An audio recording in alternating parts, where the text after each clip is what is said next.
Hello and welcome to All Day Anime. Your boy is back for real this time, and in honor of the 7 Deadly Sins Season 2, not 3, coming to Netflix, I figured why not make some 7 Deadly Sins content for the boys. I want to thank you guys so much for 50,000 subscribers. We're probably going to hit it today, if not tomorrow.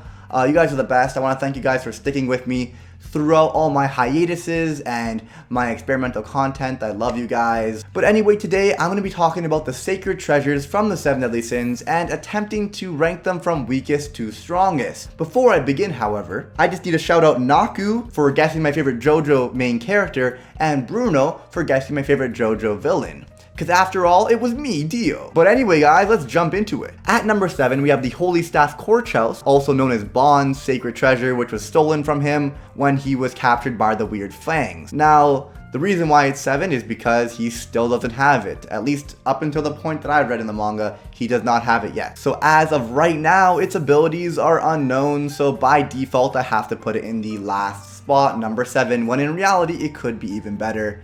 But for now, that's where it has to be. Moving on to number 6, we have Diane's sacred treasure, Gideon. Pretty simple as to why it's above Korchos. We know nothing about Korchos, so by default, it gets the number 6 spot. Gideon pretty much allows Diane to draw out her powers. She could manipulate the ground. She's been seen to leave craters in the ground with it because it's so heavy, as well as like shoot boulders up in the air and stuff like that. It could also be used as a grounding rod when people use magic attacks on her, and then she could distribute that magic out of the ground to her opponent. It's a good ability, but still not as good as the other sacred treasures, which I'm going to get into in a second. So at number 5, we have Meliodas' Lost Vein, and I'm sure you're kind of mind blown that I'm giving it only number 5 spot. So Lost Vein's a sword, it's practical in battle, it has holes in it which make it lighter weight and reduce friction for clean cutting, which I'm sure you didn't really care about. What you're more interested in is Lost Vein's secret ability, which when he activates it, it allows him to make up to 4 clones of himself. So for example, let's say I have 40,000, my power level is 40,000, right? And then I make a clone, that clone's not going to have a 40,000 power level, it's going to have half of my original power level. So I'll have 40,000 and then my one clone will have 20,000. But I could divvy up that 20,000 between up to 4 people. So if it's one clone, it's 20,000, half of my power level. But if I make 4 clones, it'd be 5,000 each. Yeah, math? Did I math good? 5,000, 5,000, 5,000, 5,000 is 20,000. Nice. In my opinion, it's a good sacred treasure. Right away, I think it's better than Diane's and Bond's, which Bond's is unknown, so we don't really need to talk about that anymore.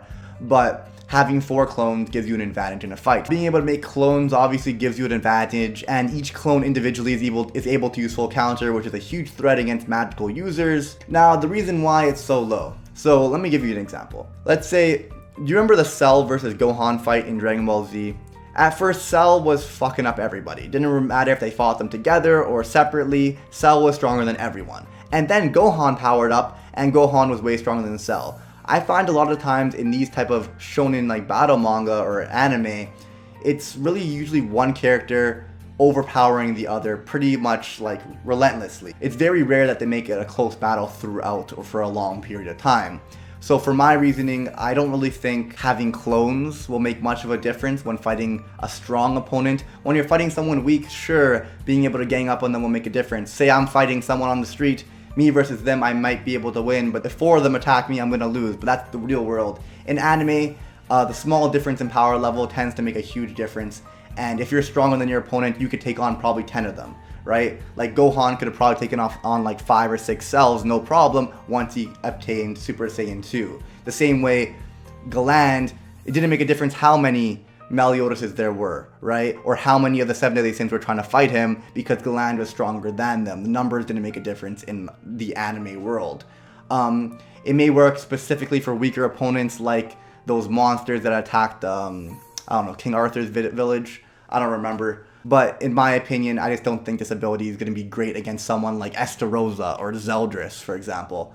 You may be able to use full counter and try to outnumber them, but when someone is stronger than you, it's not going to help. Or for that reason at least, it's only number 5 on my list. Number 4, we have the Divine Axe Rita, Escanor's sacred treasure. The main reason I did this is he's able to store all of his heat within the axe and release it on command. And we've seen its capabilities of being able to melt steel and rock and evaporate an entire ocean, or lake or whatever.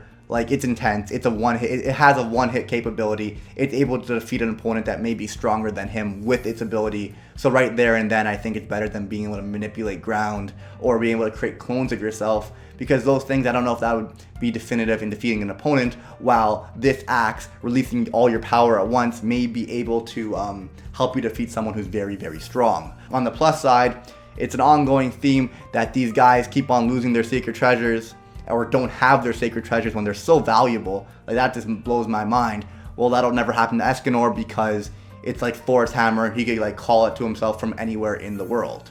And that's why we have the Divine Axe Rita at number 4. Jumping into number 3, we have the Herit, which is Gowther's sacred treasure. It's basically like a bow and arrow. And with this ability, we've seen him, he can knock people who are under 400 power level unconscious. He could change people's memories, right? So I think he'd be a pretty unreal spy. But the main ability is he has this one bow and arrow attack that basically, if it hits someone, it knocks them unconscious.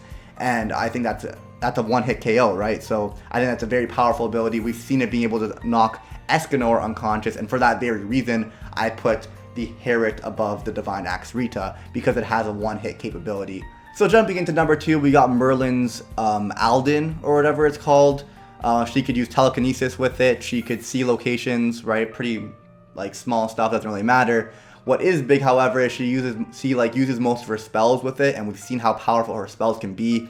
One that we've specifically seen is she's used Exterminate with it, and this is a one hit. If you get hit by it, you're fucking dead, basically. Also, what's very, very overpowered is it basically makes her immortal. If you kill her physical body, she'll transfer her soul into her Alden sacred treasure. So just based on those abilities alone, I'm going to put it ahead of everything else I previously mentioned, but not at number 1, because at number 1 we have the Spirit Spear Chastieful, King's Sacred Treasure, and the reason I'm putting it number 1 is it's pretty much applicable in any situation, in any fight, because it has so many freaking forms. So the first form is a Spirit Spear. He can make it levitate, and he can make himself levitate, so he can just be floating above and make the spear chase you around, right? Unless you can fly, he always has the aerial advantage on you, which makes a difference in combat.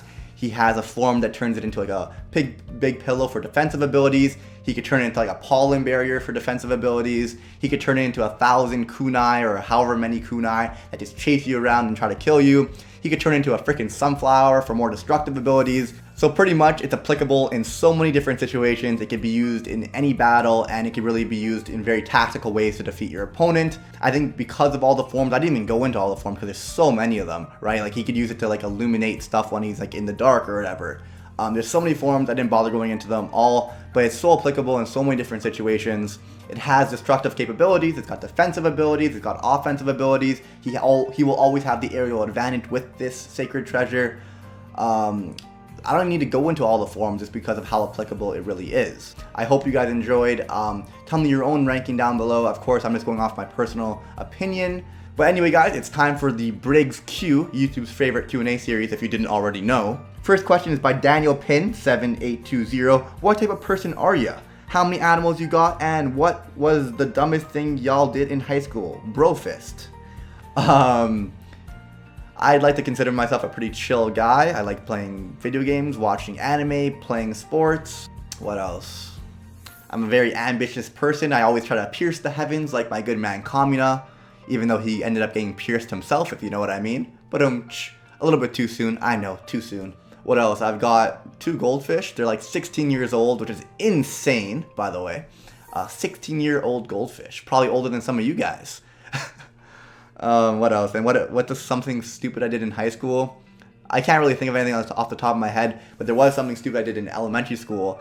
I was 4 years old, racing against my good friends, and then I ran into a brick wall and woke up in the hospital, slightly concussed. I love telling that story. Next question is by the Ghoul Otaku for the time being. Spoopy season, after all.